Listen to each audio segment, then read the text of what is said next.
Okay, so again, to Krytox the bearings, you pop off the outer seals. I just used a very small screwdriver, pry it up on there, and it comes right out. And then the Krytox I got is, it's kind of hard to read the label, but I believe it says XRT-AC, or it might be XBT-AC. I can't really tell. I bought this quite a while ago, but it's made by DuPont, Krytox. It's a synthetic bearing grease, and it's kind of like Bro Cream.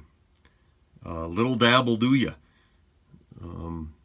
These are roller bearings. They're not tapered bearings. You don't really pack them with grease. You just put a little dab between each roller on there, and then you just snap the cover back on.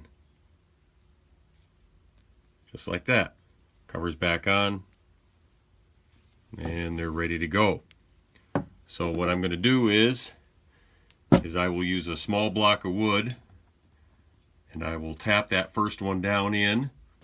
Then I'll put the spacer in, and then I'll set the next one, or I'm sorry, I'll use a block of wood, and I'll put this one down into where it's flush with this, and then I'll use my punch, flat punch, and I'll drive it the rest of the way home. Then I'll drop the spacer in.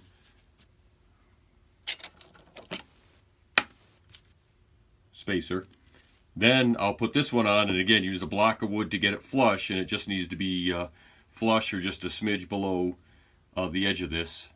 And then when I put the cover back on, I will use I bought some new screws. I will use blue Loctite on the screws. I'm not going to peen them, and I'll put those back down in. I've got the shaft sitting in the freezer, so when that is all done, I'll bring the shaft out, and I'll drive it home. I'll show you that, and we should be all done after that.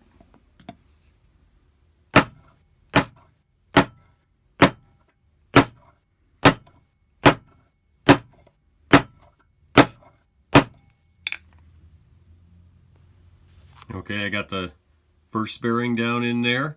Again, be careful when you're driving it that you don't damage the seal at all. And then what I'm going to do is I'll put the spacer down in there. I'll line up the next bearing, and I'll use my small block of wood, and I'll just tap this one to where it's flush with the case, and maybe a couple of taps with a punch just to make sure it's down in there against the spacer. Okay, both bearings in, and the spacer's in there. You can't see it. It's perfectly sandwiched between the two bearings. So now what I'll do is I'll put the cover back on with some blue Loctite on the screws. I don't necessarily think I need to show a video of that. And then I'll get the shaft out of the freezer, and using my vise with a like probably a socket around there, I'll press it back in, and I'll show that. Okay, I have it set up in my vise. I put the shaft in the freezer. I have a small socket there that's resting on the inner race of that bearing, so it'll allow the shaft to come through. And all I'm doing is pressing it in with the vise, and it's going in very smoothly.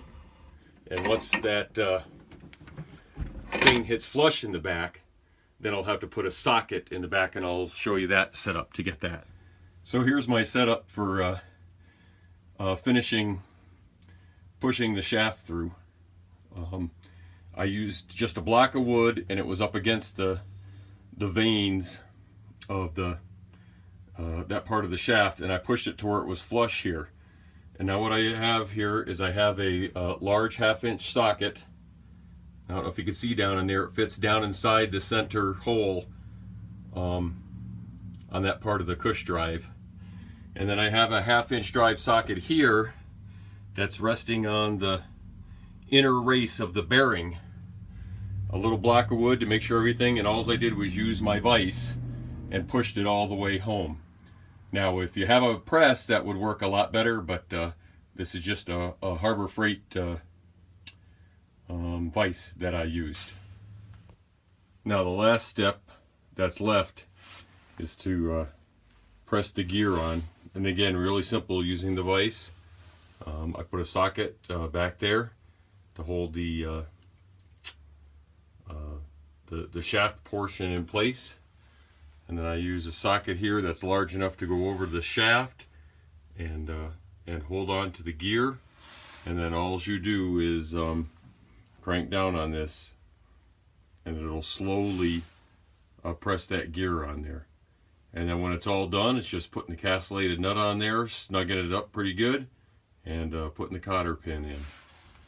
And there's the final product once I got the gear on.